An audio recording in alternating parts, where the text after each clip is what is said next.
শেখ হাসিনার লাশ বাংলাদেশে জানাজা পাবে না। শেখ হাসিনা কখনো আর বাংলাদেশে ফেরত আসতে পারবে না। তাকে ওই দিল্লির অন্ধকার প্রকোষ্ঠেই মৃত্যুবরণ করতে হবে এবং তার লাশ ভারত এবং দিল্লি পানিতে ভাসিয়ে দেবে। এই বাংলাদেশে তার আর আশা হবে না, তার জানাজা হবে না, তার কবর হবে না। একজন মুসলমানের সন্তান হিসেবে এর চেয়ে বড় কলঙ্ক আর কিছু হতে পারে না। এই জায়গায় শেখ হাসিনা গেছে এবং তার দলকে আজকে দেখেন আছে তারা। বর্তমান সরকারের যিনি স্বরাষ্ট্রমন্ত্রী, নির্বাচনের আগে তিনিই বলেছিলেন যে গণভোট নাকি তার আবিষ্কার।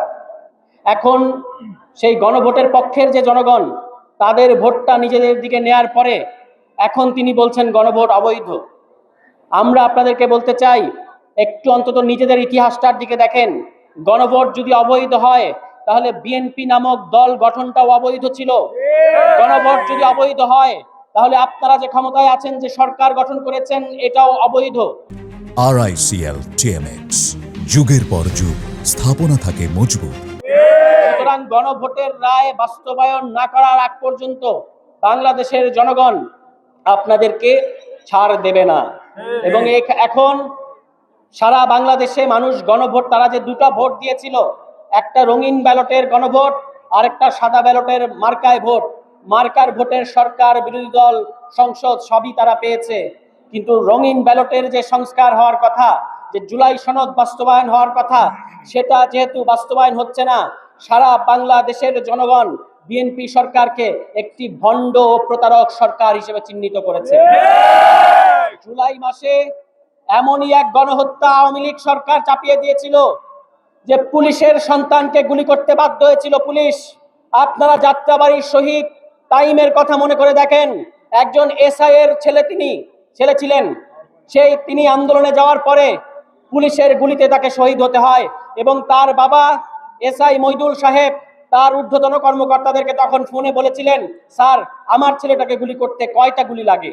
একটা মানুষকে হত্যা করতে কয়টা গুলি লাগে? তাহলে বুঝে দেখেন আওয়ামী লীগ বাংলাদেশের মানুষের সাথে কি করেছে, যে এমনকি পুলিশও বাধ্য হয়েছে পুলিশের সন্তানের দিকে গুলি করতে। বাংলাদেশের যারা পুলিশ, বাংলাদেশের যারা র্যাব, বাংলাদেশের যারা আইন শৃঙ্খলা বাহিনী, তারা তো মঙ্গল গ্রহ থেকে আসে নাই। তারা এই সমাজের মানুষ, তারা এই সমাজেরই মানুষ, আমাদেরই ভাই, আমাদেরই চাচা কিংবা আমাদেরই আত্মীয় স্বজন। তাদেরকে আমাদের বিরুদ্ধে তাদের বন্দুকের নল আমাদের বুকের দিকে তাক করিয়ে দিয়েছিল আওয়ামী লীগ। আজকে সেই আওয়ামী লীগের পরিণতি দেখেন। সেই আওয়ামী লীগের পরিণতি হচ্ছে তারা দিল্লির অন্ধকার প্রকোষ্ঠে ঢুকে ঢুকে আজকে শেখ হাসিনা মৃত্যুর জন্য অপেক্ষা করছে। আমরা বাংলাদেশের সকল আইন শৃঙ্খলা বাহিনীর প্রতি আহ্বান জানাতে চাই, আপনাদের সাথে আমাদের কোনো শত্রুতা নাই, থাকার কোনো কারণও নাই। আপনারা এই দেশের মানুষ, আমরা এই দেশের মানুষ। আর কখনো আপনারা কোনোদিন কোনো দলীয় বাহিনী হিসেবে ব্যবহৃত হবেন না।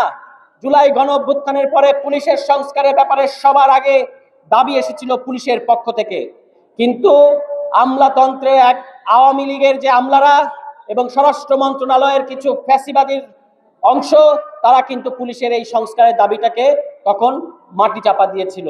কিন্তু পুলিশ চায় পুলিশের সংস্কার হোক, আইন শৃঙ্খলা বাহিনী চায় তাদের সংস্কার হোক। তারা একটা প্রফেশনাল বাহিনী হিসেবে বাংলাদেশের জনগণকে নিরাপত্তা দেবে। বাংলাদেশের জনগণের বুকে গুলি চালানো তাদের কাজ না এবং ভবিষ্যতে তারা আর কোনোদিন এই কাজ করবে না।